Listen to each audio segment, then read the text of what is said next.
Welcome, this is Deep Linux. In this video, I'm going to continue talking about the glibc bins. Now, the glibc bins are a set of structures that glibc uses to recycle freed blocks of memory. Now, we already talked about the unsorted bin. In this video, I'm going to be talking about the small bin and the large bin. And in the next video, I will be talking about the fast bin and the T-cache bins.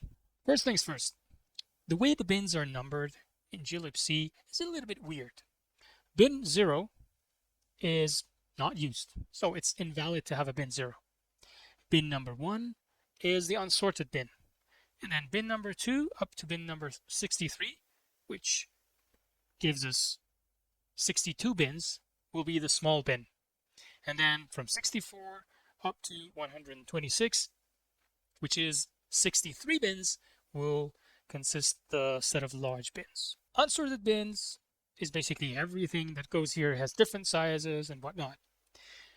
After a while, things in the unsorted bin end up either in the small bin or in the large bin, depending on the size of the block. If it's small, and I will define what small is, it will end up in the small bin. If it's large, it would end up in one of the large bins, depending on their sizes. Now, to make things worse, the way bins are numbered here is different from the way bins are numbered in the actual C arrays. So if I print the main arena, you can see that we have, well, this is the bins, right? So let's just say main arena bins. Excuse me. I'm going to say, what is main arena bins? It's going to tell me that's a mchunk PTR, so it's basically a set of an array of pointers to chunks, which makes sense because I told you earlier in the previous video that every entry in the bin is represented by a struct, which is the same struct representing a chunk. Okay, but using some repositioning tricks, they can get away with actually having 16 bytes per bin entry, whereas the mchunk PTR, like that points to at least 16 plus 16 plus 16, so it's 48 bytes. Okay, you can refer to the previous video to figure this out. So you can see that this array has a size of 254, but here we have index from 0 to 126, that's 127. So the actual array implementation in C is twice the size of this, the actual bins. And this is exactly because of that repositioning trick. Okay, so the way it works is that we have to skip odd numbered elements in this array. So what I'm trying to say is that it only bins 0, 2, 4, 8, 4, 6, 8, so on and so forth would be relevant, right? That's what I'm trying to say. But it's just easy to have them as an array which is like 16 bytes size, right? And so that's again the trick that they try to use. Anyway, that being said, don't get confused with this. Just the long story short is that look at only the even number indexes of the C array, right? And again, also note that bin 0 does not correspond to this bin 0, okay? Because this does not exist. If I were to translate bin 0, I would get bin minus 2, which obviously doesn't exist. Bin 1 would translate to bin 0. Bin 2 would translate to bin 2. Bin 3 would translate to bin 4, so on and so forth. I'm going to go over the C code so you can clearly see this, but to be honest, you don't have to be concerned with this. You just follow the convention and the indexing convention basically used by the code and trust that it works. Okay, but let's say we just want to figure it out a little bit more, then here's what you should be looking at. See, there's a bin at, which is passed two, this is a macro, passed two arguments. One is the arena. In this case, it will be the main arena, right? But it could be other arenas. And then I is actually the index. And it says here that note bin at 0 does not exist. So you're not supposed to provide 0 here. This I is the bin number in the context of the bins, not in the context of this C structure or the C array. Okay? So if you provide I here, what you're going to get is a pointer to a bin, which is 0 minus 1. Minus 1 times 2 is minus 2. So that doesn't make sense.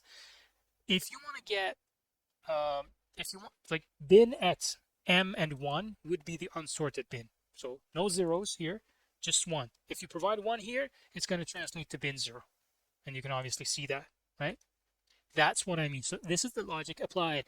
Now, you can easily copy this logic into GDB and trust that it would work. Bin number 2, in this case, which would be bin number 2 is the first small bin, would correspond to 2 minus 1, 1 times 2, 2. Okay. Bin number 3, which is the second bin in the small bin, is going to correspond to 3 minus 1, 2 times 2, 4, so on and so forth. Let me just do an experiment here. Let's just try to evaluate this in GDB, right? Now, in GDB, there's a good thing about it is that you can write macros, or you can write basically commands in GDB that mimic C syntax, okay? Maybe with a little bit of change. So we can use that to our advantage to kind of copy and paste this and kind of fiddle around with it, massage a little bit so that we get to the result that we want. Because if you were to call the macro, you can't really call this macro from within GDB unless you have compiled the source code with -G3 for the debug level and I believe a dwarf 2. So that's a relatively heavy build. It contains a lot of debug information into build, and the resulting build is going to be huge. And it's not just the application that has to be built that way. It's also libc library, because the macros that we're interested in are inside the libc library. So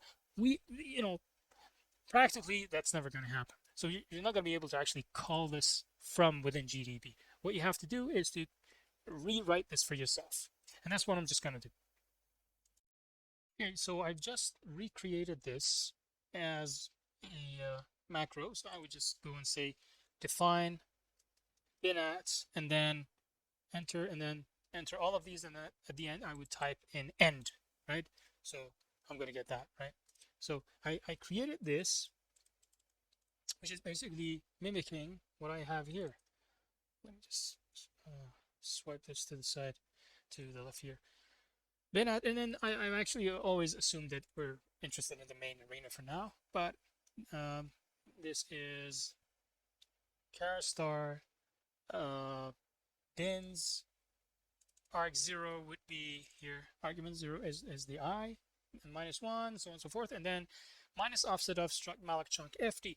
Now FD is the 16 bytes, start 16 bytes into the malloc chunk, because first we have the prev size, and then we have the current size, and then we have forward FD, and then we have backward BK, right? So 8 bytes, and then this guy 16 bytes into the block. So I just, put it -16, and I don't have to worry about portability or whatnot, because I know I have a 64-bit glibc, and my application is using that 64-bit glibc, so I know that the pointers are going to be 8 bytes, and I can do the math very easily.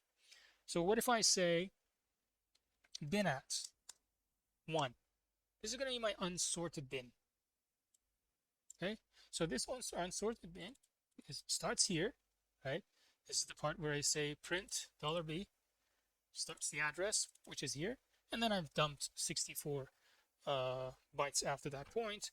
But the bin is actually only this part, and the relevant part is the second 16 bytes, because the first one, as I said before, it just, like, it's irrelevant for this, because for the bin it's only about the forward and the backward pointers, nothing else. That's it.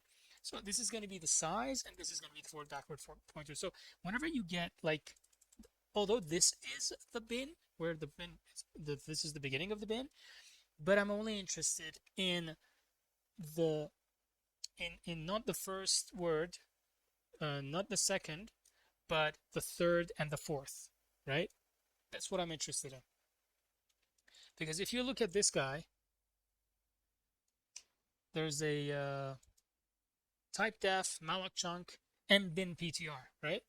And there in struct malloc chunk, right, you can see that this doesn't matter, this doesn't matter, and this is the double linked list, the doubly linked pointers that is relevant for a bin which lies 16 bytes into the bin. So if my bin starts here, then these are the actual data of that bin. And you can see that here they point to the beginning of the bin. So basically, they point to themselves, the bin is empty. Let's see bin number 2. That's going to be the first small bin. Remember? Again, here points to itself. Okay? And let's see. Bin 3 starts from here, right? But actually, this is the data. So this is the forward pointer in bin 3. This is the FD pointer, and this guy here will be the back pointer. This 2 bytes. These 2 kind of words. Okay. And you can see that this guy points to this address, and also this points to this address. Same. So it's empty. Okay. Where is my next small bin? Where is my bin number 3, which is 3 minus 1? So my second, yeah, actually my third, sorry, my third small bin. Okay. 2 is the first, 3 is the second, and 4 is the third. Yeah. I want to see where's my third small bin. I would say bin at. See, it's a little bit inconvenient. I could have written like small bin 3, and change that, but I'm sure you can do that. Okay, now this is interesting because this guy is not empty. So this is the virtually the beginning, but this is the actual beginning, right, of that. This is the forward pointer, and this is the backward pointer, right? Backward pointer, and then the forward pointer. Now, interestingly, these do not point to the beginning of this guy. They don't point here. They point to some chunk on the heap. 555, whatnot, okay? Let's see what this is. I can do X, 64 WX, and here. I want to know what is at 0x. I'll just go 5555, and then the rest from here.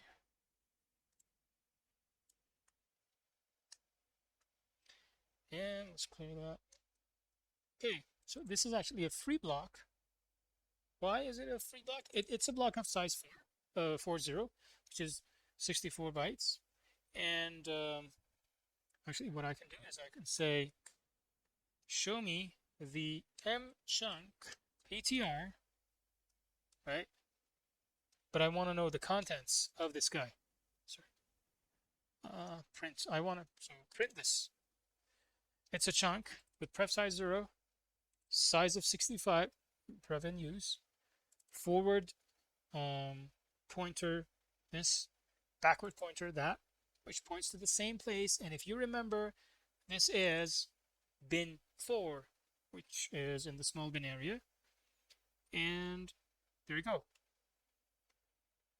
But what I want to know is, I want to know if this is free.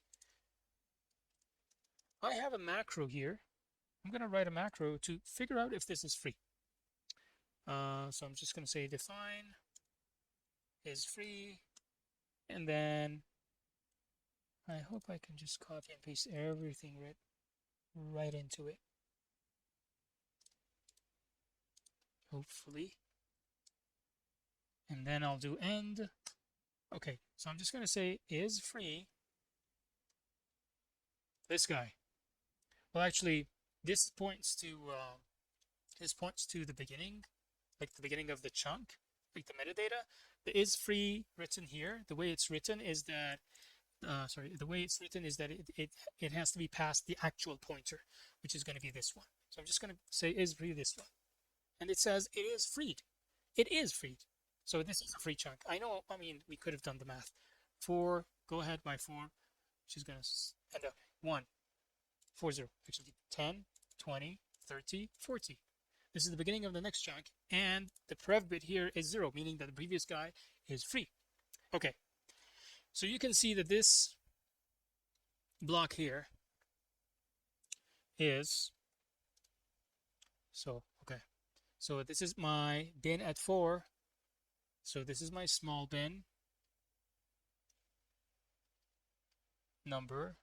If I were to call small bins from number 1, would be 2, 3, 4. Small bin number 3, okay. And then here, this is the forward pointer. This pointer points to where? It points to this block of memory. Okay, this block of memory here, which is from here to here, including the metadata.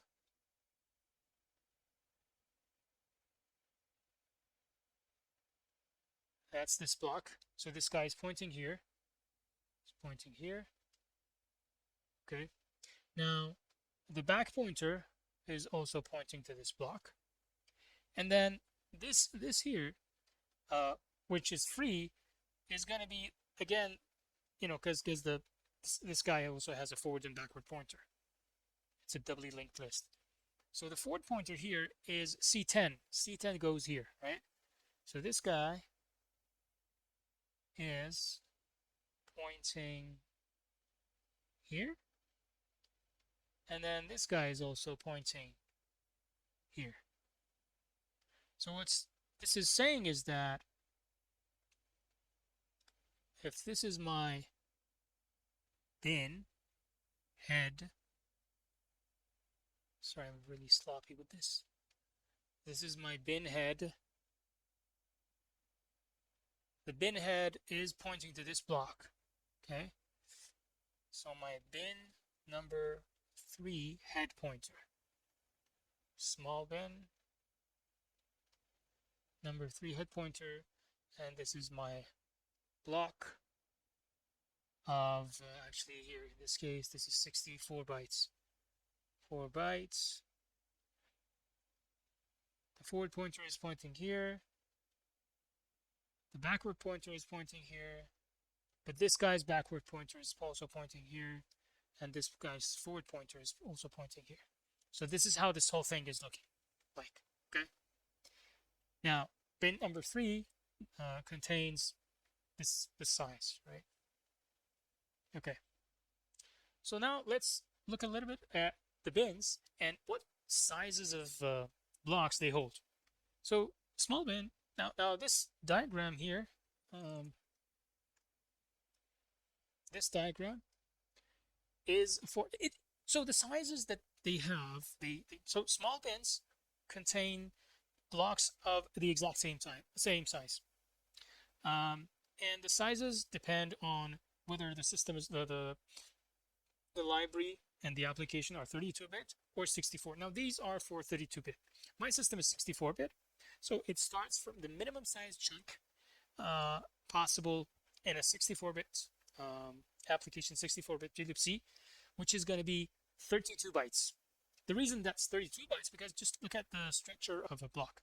You have to have the pref size, chunk size, forward pointer, and then backward pointer. So you're gonna have 4 pointers in there. And if you have 64-bit system, every pointer is gonna be 8 bytes. 4 times 8, 32, right? So there's no way you can have a block of memory less than 32 bytes. Now 16 of that is gonna be overhead of the header, but 16 can be used for data.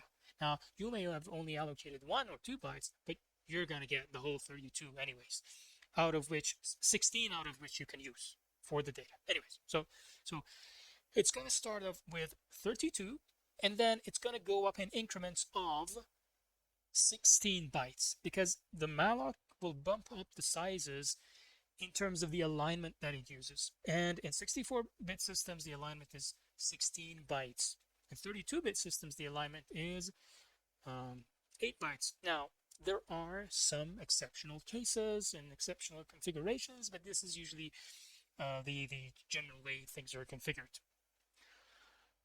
So, having said that, in a 32-bit system, I'm going to be starting from chunk size in actually a 64-bit system. So if I have a 64-bit system, 64-bit application and glibc, and then 16 plus that is going to be 48. This includes the metadata as well. So the block size, the actual block size is going to be this minus 16. And then we're going to have 62 bins. So it's going to be 32 plus 31 plus 61 times 16, which is, okay, so 32 is my first one. And then after that, there are 61 more bins, each of which adds 16 bytes. So 1008 will be the chunk size that I finish. And it's going to be from 1008. So actually, this is going to be 1008 to 1008 plus 15. So if I add 16 here, it's going to be actually up to 1023, right? So which is less than 1024. On 32-bit systems, it's going to be less than 512, which is going to be 504 until 511, right? And here, this is what we have. Okay. So the small bin sizes are, this is how they're organized. Okay, so the last small bin is going to keep blocks which you malloc. So any malloc, let's say you do between 1008 and 1023, and you free, it's first going to go into the unsorted bin, and eventually, after some criteria is met, is going to be sent to this doubly linked list for small bin 62, right? Which is, you know, the last small bin. And this is also explained in the code itself. Let's see. Look at the code. So here, bins, where it goes on talking about the bins. You can see that there's a lot of information here, but okay, it says there's going to be, yeah, this is the explanation about of the 32-bit version. You have 64 bins of size 8. Here it's going to be size 16. These are all the small bins, and then these are the large bins, which are kind of logarithmically spaced out. And I haven't talked about that yet. And then n small bin 64. Don't be fooled by these. This is actually 60. There are 62 bins, right? But it's just a messed up way that they are managing their arrays. Actually, it's not messed up. It's more for having a cleaner code, right? So they have to kind of waste the first two indices, 0 and 1. So, you know, they have to say small bins are 64, but they're never going to use the first two indices, okay? So this is actually in the code explains this as well. So this is small bins, okay? And we just saw that in action. Now, we also have what we call the large bins. Now, what about things that go beyond 1024 bytes? Thanks to the Azaria Labs guys, they've prepared this nice web page so I can reference that. We can't always have fixed size bins, right? Because, you know, we would need infinite number of bins. So what happens is that for large bins, larger than 1024 and larger, right, including the metadata, we're going to have these large bins that would contain what would kind of put together a bunch of bins with different sizes. So for instance, some of the bins would contain the range of sizes that would span 64 bytes. Some of them, the range of sizes stored in those bins will span 512, 4 kilobytes, 32 kilobytes, and then I guess this is going to be 256 kilobytes, and then everything above 1 megabyte goes in the last bin.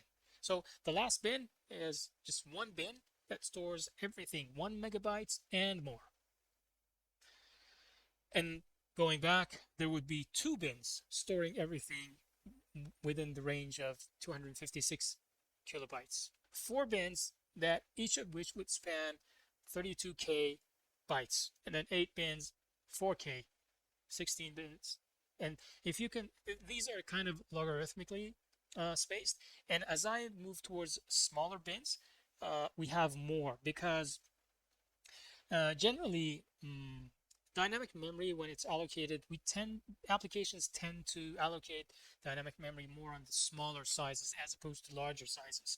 So whereas an application may allocate a handful of blocks which are very large, larger than 1 megabyte, let's say, or even larger than 100 or something kilobytes, it will very, very frequently allocate small blocks of less than 200 bytes and so on and so forth in that range. So it makes sense to kind of have more of them in those bins because then we can recycle them and then have a finer resolution in terms of how we group them in terms of size, right?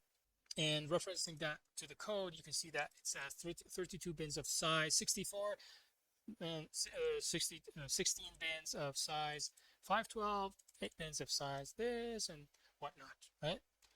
That's all this. And if you sum it up here, the number of large bins is going to be 63, right? So small bins are 62, large bins are one more, 63. And that's just because of this last one. And then there's this nice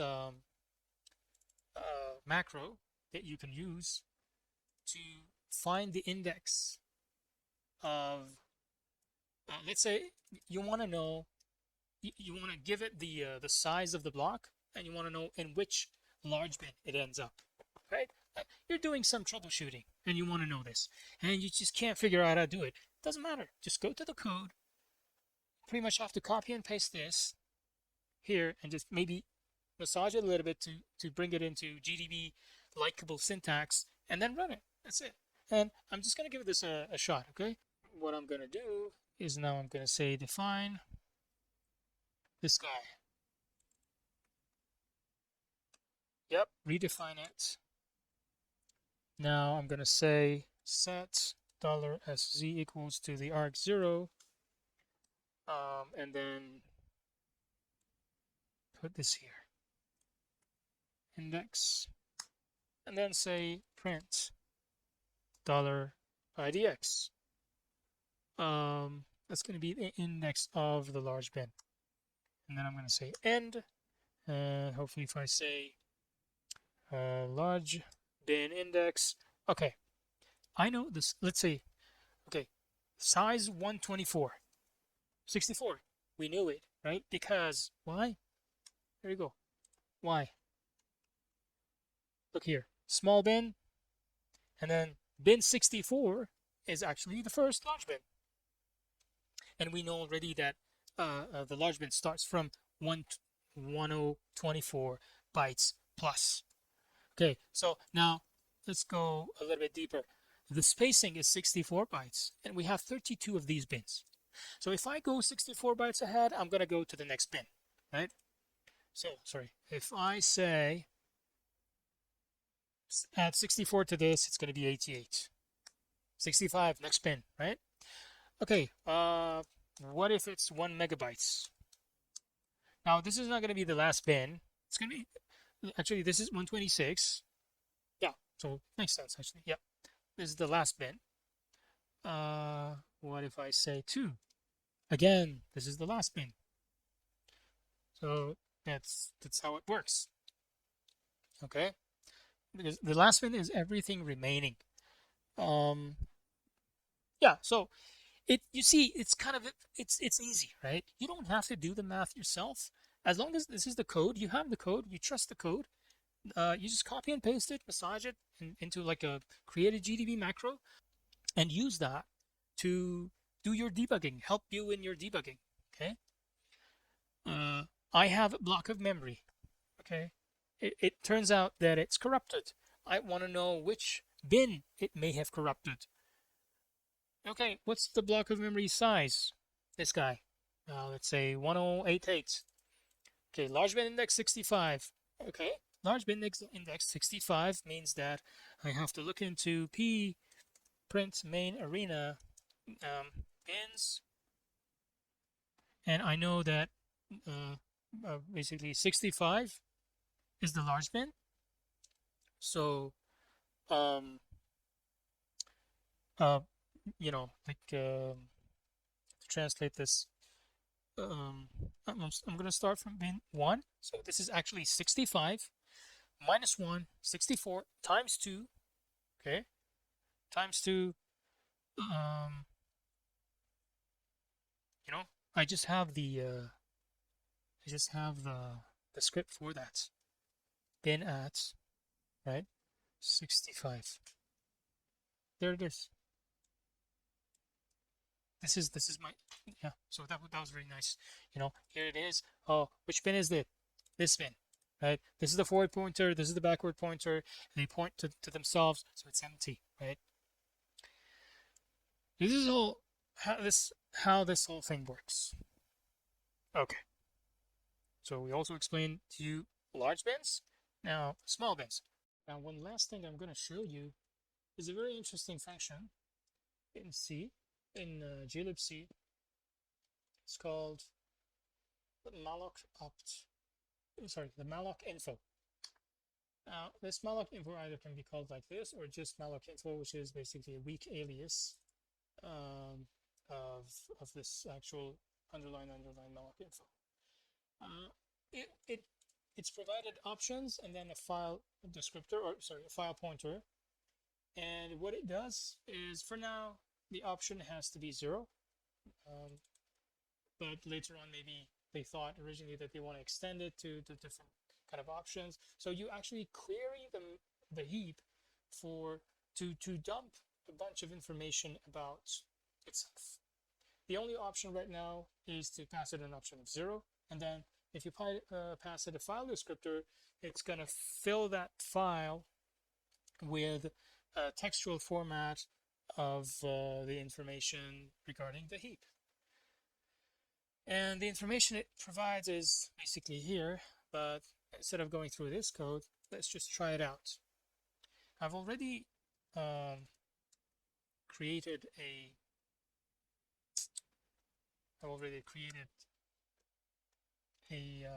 GDB macro for this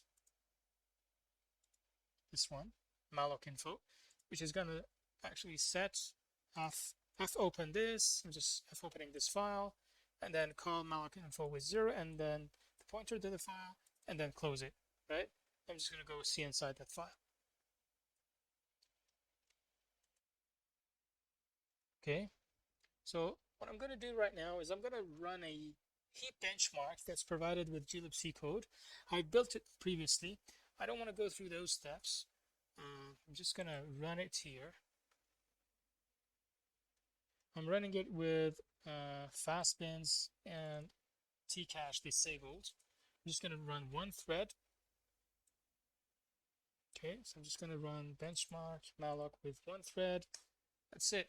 Now I'm going to get its PID, and I'm going to let it run a bit, and then attach to that process in the middle of its run. So that's the PID. So this GDB has to be run with sudo, because I'm attaching to the memory space of a different process, and I have to have the privileges to do that. I've already done this. It's another instance of GDB. Attach this guy. So it's going to attach to that. If I do a BT, it's the backtrace. This is where it attached and stopped the running code. I did this because I didn't want to load up the code in GDB and then run it and put breakpoints and whatnot, right? It's just another way of using GDB with a running application. You attach to it. Now, I'm going to say, okay, let's just do this. Print main arena. So this is the main arena. Now, but just visual inspection tells me that the unsorted bin has something in it, And then a bunch of other bins have things in it, right? But instead of going through the headache of um, creating those GDB macros that return like dump the different small bins and large bins and whatnot, I'm just going to use this very convenient glibc function. So I have already created this. Show user. This is it. It doesn't accept any parameters, so I'm just going to say malloc info. Enter. That's it. Done. So it's going to store this file. I'll go here, right? And then this is my file. Just going to say vi malloc info 1. Let's see what we have. Oh, this is a very nice XML representation of the malloc information. Well, it tells me that we only have one heap, and so this is the number of the heap or the number of arena 0, which is the main arena. And these are the bins. So these are the small bins. So you see that from size 33 to 33, and this is because it also contains the p bits, right? So which is 1. So you have to just forget about the least significant bits. So this is 32 bits. This is the first small bin. Again, go back here. This is the first small bin. This is for 32 bits. For 64 bits, starts from 32 and then adds up in 16 byte increments. Okay. So that's small bin number 1. And then this is 81. You can do the math, right? This is another bin. So a few bins, you skip a few bins, nothing in there. There are 1 blocks here. So 2 blocks in this one. This means that there are 2 free blocks in this bin. And then here in this bin and so on and so forth. So everything is actually in the small bins because small bins extend up to 1008 bytes, if you remember. And this is how it is. And then here we get a summary for this heap, for this arena, which there is nothing in the fast bins because obviously I disabled it. All the rest, which is small, unsorted, and large. Unsorted, small, and large contain 24 blocks. Current size is this one. The maximum watermark is this one. The total size is this one. And this switch is protected and whatnot. I don't want to get into that. And then this is the summary of the entire heap, all the arenas, which is going to be basically a replica of this because we only have 1 arenas, right? Now, what I wanted to show you here is this count is 24. If you add this up, this is going to add up to 23, right? Do the math. Obviously, there's only one. I mean, you do the math, it's going to be 23. The reason there's a 1 count discrepancy is that in this rest, it counts for the top chunk as well, because top chunk is essentially a large free block at the end of the heap, which is not inside any of the bins, right? Because it has not already been used to be freed and then recycled, hence ending up in any of the bins, right? But it is, in fact, a free block of memory, so that's why we actually account for it here, and that's the reason. Okay, but let's again maybe run this a little bit. It exited, so let's run it one more time and wait a little bit more. Get its PID. Let's just wait. This usually runs for a minute. I'm just gonna wait a little bit and then attach to it. Attach to this guy. Give it a few more seconds. I'm hoping to get a more interesting bin occupancy layout. So maybe we have some large bins occupied. Maybe you'll see something in the unsorted bin. Okay. Again, I'm gonna run this macro. Gonna come here, vi. Yeah, well, actually, I have something in the large bin now. There are 2 large bins occupied. These 2 large bins. Yeah, so I can actually use my other macro and find which large bin this corresponds to. I guess I got rid of it, unfortunately. I don't have any unsorted bin, but maybe I can show you something from before, which I don't have, unfortunately. But anyways, if I had an unsorted bin, it would show up as an entry at the bottom of this, and it would say unsorted. You know, something here would say unsorted. After this, there would be an unsorted. Okay, so this is all I wanted to explain about bins. Now, you can definitely go inside here. Like, I mean, this is probably not a bad exercise to look at this bin, which is bin number, small bin number 2, right? Actually see it inside of it. Okay, we can maybe do that. Yeah, p malloc main arena.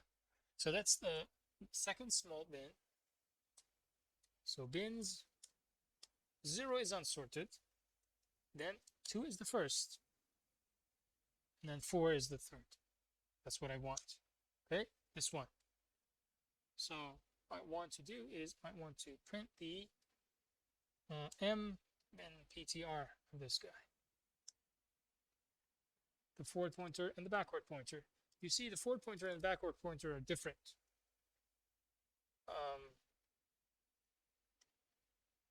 Okay, so I mean I can go and check this out. x64 WX. This is a block of memory, right? Go to the size 1, 2, 3. Prev is 3, right? Makes sense. This is the forward pointer, and this is the backward pointer. The forward pointer points to this guy, 3110, F43B. So that is B8, B6. It's further down, B6. Gotta go way down. Actually, maybe I went down a lot. So let's do this again. Right? Points here. Let's just do that. Starts from here. See, that was the forward pointer. This is the address. Pay attention. This is where it starts. 61E0. The backward pointer, 61E0, points here. Let me just show you. This guy, right? This is the first thing that we had in the free bin, right? It points here. This is the forward pointer. B310. Nice. Okay. I'm just gonna put this. I mean, the whole pointer is this one, right? But I'm just gonna use the significant part to point to where it points to. Points to 310, which is this block. Okay, so this block is pointing to this block, and then this block is pointing somewhere else, which I'll show you. But then the back pointer, pay attention, the back pointer is actually pointing back here. Okay, but where is the forward pointer going to? BC D7.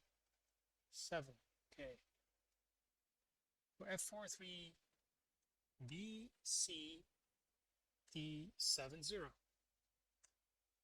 Okay, now just scroll this a little bit. Yeah, I'm gonna lose it if I. Yeah, I'm gonna lose that. Anyways, again, if we pay attention to this one, see that this points to BCD70, which points to here, and the back pointer points to 310, right? This guy, 310 is this guy, so it's again pointing back, and the forward pointer probably goes. So you can see actually the doubly linked list is kind of working itself out, right? And this is interesting. Why is this useful? Why? Why do I have to go through this detail? Well, because you want to troubleshoot a very nasty heap problem. It could be heap corruption. So you have to be able to walk through these and make sure that the linked list checks out. Okay? There is no corruption. because any of these pointers could be corrupted, pointing to a bad place, right? Way off place, right? Or maybe the back pointer does not point to where the forward pointer is coming from. Things like that. You need to know how it works. However, because we're going to be able to write GDB macros and GDB Python scripts, yes, GDB Python scripts. We don't have to do this manually, so we're going to invest in developing an arsenal, a troubleshooting arsenal, and I will cover these. I've shown you these, but I'm going to cover these in a different video altogether. We're going to be using these bits and pieces of tools in our toolbox to make this easy on ourselves. So maybe we can write a whole script that actually parses the entire bin and checks for any possible corruption, and then comes back and says, yeah, you had a corruption here, right? And we'll figure out why that happened. Okay, I hope you enjoyed this video. I know these are very tough and very complicated subjects, but believe me, I've encountered many, numerous cases where this was the only way to troubleshoot a problem. If you enjoyed it, please give me a thumbs up, leave your comments down below, and stay tuned for next videos on the subject of Heap. Thank you.